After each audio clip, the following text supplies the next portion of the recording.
जय जगन्नाथ सांग माने शुभ सकाल। आज सकाल बछा बछा खबर नहीं आसीचु जहाँ आपण मैंने निहाती जानिबा आवश्यक से भिडियोटी शेष पर्यंत देखंतु जहाँफल संपूर्ण खबर जानीपारे।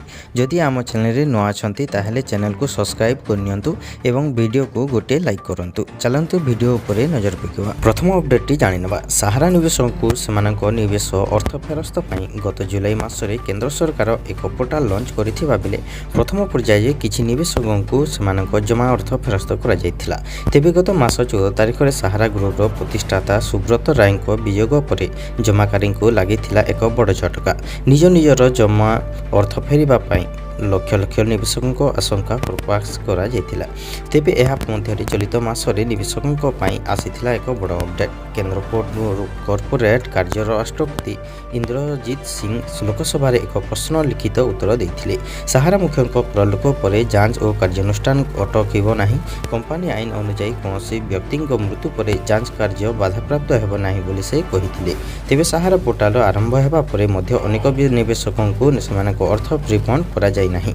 तेबे एहा मध्यरे सहारा निवेशकों पई आसुछि पुनी एक नया अपडेट। एहा मध्यरे समस्त चिंतित निवेशकों को केंद्र सरकार आश्वस्ति प्रदान करिसंती। समस्त निवेशकों को समस्त फेरस्त कराजिबो बोली केंद्र सरकार भरोसा दैछंती। परवर्ती अपडेट होछि गहम एवं चाउलर आकाशछुआ मूल्य ह्रास किंबा नियंत्रण करबा लक्ष्य रे केंद्र सरकार एक गुरुत्वपूर्ण पदक्षेप नैछंती। उभय शस्यर मूल्य ह्रास करबाकू सरकार खोला बाजार रे 3.46 लाख टन गहम एवं 13.164 टन चाउल बिक्री करिसंती। खबर अनुसार एही बिक्रीर ई नीलाम माध्यम रे ग्राहकों को बहुल भाव में बिक्री करा जाउछि। खबर अनुसार खोला बाजार विक्रय योजना अधीन रे खुचरा मूल्य को नियंत्रण रखिबा पई सरकार बफर स्टॉक को गहम एवं चाउल बिक्री करुछंती। खाद्य शस्य क्रय एवं बंटन पई सरकार nodal agency Food Corporation of India FSCI नीलाम करिछि। मार्च 2024 पर्यंत केंद्र OMSS पई 1.5 लाख टन गहम आवंटन करिसंती। परवर्ती अपडेट होछि सांसद अनुभव महांती वर्षांको मध्य विवाह विच्छेद पई अनुमति दैछंती हाईकोर्ट। अनुभव को आवेदन आधार रे हाईकोर्ट एही निर्देश दैछंती। परिवार अदालत राय को मध्य हाईकोर्ट खारज करिसंती। अनुभव को पक्षरु कोर्ट रे सुनाई समय रे युक्ति दर्शाइथिला जेहेतु वर्षा और अनुभव मध्य रे स्वामी स्त्री भली संपर्क नाही, तेणु अनुभव वर्षांको भरण पोषण पई किछि अर्थ राशि देबार आवश्यक ही नहीं। यही युक्ति आधार रे हाईकोर्ट विवाह विच्छेद पई अनुमति देई थाई पारंती बोली अनुभव वकील कहिसंती। परवर्ती अपडेट होछि श्रीमंदिर परिक्रमा प्रकल्प लोकार्पण पई जगन्नाथ पाखकु जाइछि निमंत्रण पत्र। प्रथम निमंत्रण पत्र महाप्रभु को श्रीचरण अर्पण करा जाइछि। निमंत्रण पत्र रे ओलागी होइतिबा बाना और महाप्रसाद रहिछि।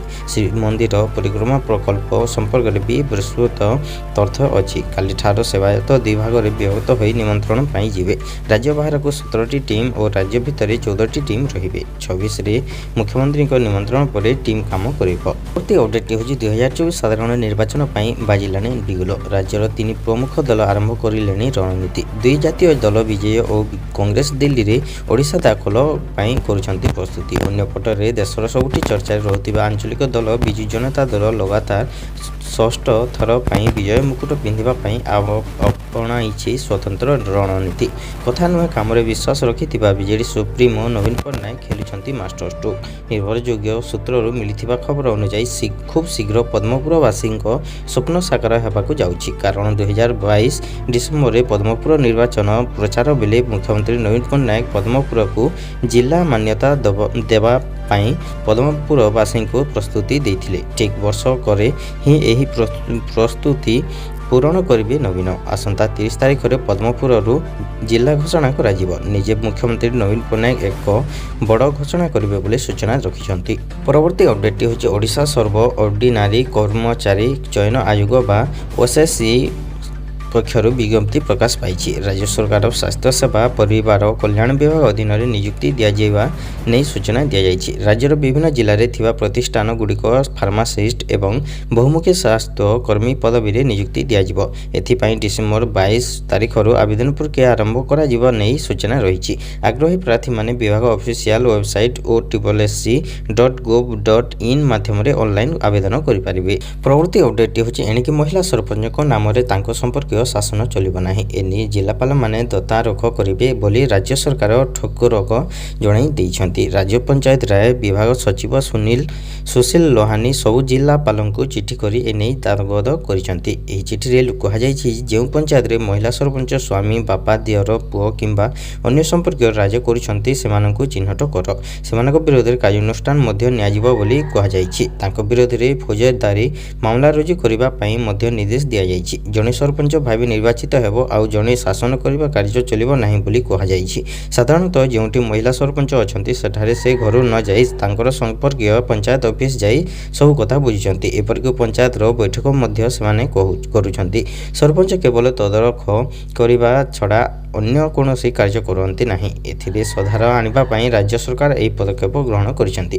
ବର୍ତ୍ତମାନ ପଞ୍ଚାୟତ ସ୍ତରରେ 50% ମହିଳାଙ୍କ ସ୍ଥାନ ସଂରକ୍ଷଣ କରାଯାଇଛି। ଫଳରେ ରାଜ୍ୟର ମୋଟ ପଞ୍ଚାୟତ ମଧ୍ୟରୁ 50% ମହିଳା ସରପଞ୍ଚ ଅଛନ୍ତି। ଏପରି କରିବା ଅର୍ଥ ହେଲା ଯେ ମହିଳାମାନଙ୍କୁ ସଶକ୍ତ କରିବା ଏବଂ ସେମାନଙ୍କ ହାତରେ ଶାସନଭାର ଦେବା। ହେଲେ ତାହା କେବଳ କାଗଜପତ୍ରରେ ରହୁଥିବାର ପଞ୍ଚାୟତ ରାଜ ବିଭାଗ ଏହି କଡ଼ା ପଦକ୍ଷେପ ଗ୍ରହଣ କରୁଛି। ପରବର୍ତ୍ତୀ ଅପଡେଟଟି ହେଉଛି ରାଜ୍ୟର ଅଣୁ, କ୍ଷୁଦ୍ର ଓ ମଧ୍ୟମ ଉଦ୍ୟୋଗ କ୍ଷେତ୍ରରେ ବ୍ୟାପକ ନିଯୁକ୍ତି ସୁଯୋଗ ସୃଷ୍ଟି ସହିତ ଗ୍ରାମାଞ୍ଚଳର ଅର୍ଥନୀତିକୁ ମଜବୁତ କରିବା ଲାଗି ମୁଖ୍ୟମନ୍ତ୍ରୀ ସୁଧ ଫେରସ୍ତ ଯୋଜନା ଆରମ୍ଭ କରିଛନ୍ତି।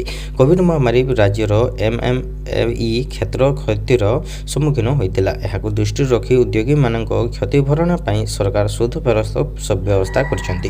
ଚଳିତ ମାସ 15 ତାରିଖରୁ ସୁଧ ଫେରସ୍ତ ପାଇବା ପାଇଁ ଆବେଦନ ଗ୍ରହଣ ହୋଇଛି। ଆବେଦନ ଗ୍ରହଣ ଆରମ୍ଭ ହୋଇଛି। 2020 ମସିହା ଏପ୍ରିଲ 1 ତାରିଖରୁ ପୂର୍ବରୁ କାର୍ଯ୍ୟକ୍ଷମ ହୋଇଥିବା ଏମ୍ଏସ୍ଏମ୍ଇ ୟୁନିଟ୍ ସୁଧ ଫେରସ୍ତ ପାଇଁ ଆବେଦନ କରିପାରିବେ। ଯେକୌଣସି ବ୍ୟାଙ୍କରୁ ଋଣ ନେଇଥିଲେ ମଧ୍ୟ ଏମ୍ଏସ୍ଏମ୍ଇ ୟୁନିଟ୍ଗୁଡ଼ିକ ଏହି ସୁବିଧା ପାଇପାରିବେ। ଏହି ନୂତନ ଯୋଜନା ପାଇଁ ରାଜ୍ୟ ସରକାର ବାର୍ଷିକ 200 କୋଟି ଟଙ୍କା ପର୍ଯ୍ୟନ୍ତ ଖର୍ଚ୍ଚ କରିବେ ବୋଲି ଜଣାପଡ଼ୁଛି। ପରବର୍ତ୍ତୀ ଅପଡେଟଟି ହେଉଛି ଖୁବ୍ ଶୀଘ୍ର ଲୋପ ହୋଇପାରେ ପ୍ରାୟ ଦେଶର 60% ଆଧାର କାର୍ଡ଼। ଏହାପରେ କୌଣସି କାର୍ଯ୍ୟ ପାଇଁ ଆପଣ ଏହାକୁ ବ୍ୟବହାର କରିପାରିବେ ନାହିଁ। ତେଣୁ ଏହି ଖବରକୁ ଅଣଦେଖା କରିବା ଆପଣ ପାଇଁ ଖୁବ୍ ମହଙ୍ଗା ହୋଇପାରେ। କାରଣ ବର୍ତ୍ତମାନ ପିଲାଙ୍କ ଆଡମିସନରୁ ଆରମ୍ଭ କରି ଡ୍ରାଇଭିଂ ଲାଇସେନ୍ସ ଇତ୍ୟାଦି ସବୁ କ୍ଷେତ୍ରରେ ଆଧାର କାର୍ଡ଼ ଜରୁରୀ ପରିଚୟ ପତ୍ର ପାଲଟିଛି। ତେଣୁ ସମାଜ ପୂର୍ବରୁ ସଚେତନ ହେବା ସହିତ ଆଧାର ସମ୍ବନ୍ଧୀୟ ଉପକାରିତା ପୂରଣ କରିନିଅନ୍ତୁ। UIDAI ଅନୁସାରେ ଯେଉଁ ବ୍ୟକ୍ତିମାନଙ୍କ ଆଧାର କାର୍ଡ଼ ପୁରୁଣା ହୋଇଥିବା ଏବଂ କେବେ ଏହାକୁ ସଂଶୋଧନ ହୋଇନଥିବ ସେମାନେ ସାବଧାନ ହୋଇଯାଆନ୍ତୁ। ଯେଉଁମାନେ ଥରେ ହେଲେ ବି ଆଧାର ସେବା କେନ୍ଦ୍ରରେ ଆଧାର ସଂଶୋଧନ କରିନାହାନ୍ତି ସେମାନେ ନିଜର KYC କରି ନେବାକୁ କୁହାଯାଇଛି। କାରଣ ଆଧାର କାର୍ଡ଼ ତିଆରି ହେବା ପରେ ଅନେକ ଲୋକ ନିଜର ଭୁଲ ଠିକଣା, ନାମ, ମୋବାଇଲ ନମ୍ବର କିମ୍ବା ଅନ୍ୟ କୌଣସି ତଥ୍ୟ ସଂଶୋଧନ କରାନାହାନ୍ତି। ତେବେ ଏହି ୟୁଜରମାନଙ୍କ KYC ନ ହେଲେ ସେହି ଆଧାର କାର୍ଡ଼ଗୁଡ଼ିକ ଲକ୍ କରି ଦିଆଯିବ ବୋଲି ଘୋଷଣା କରାଯାଇଛି।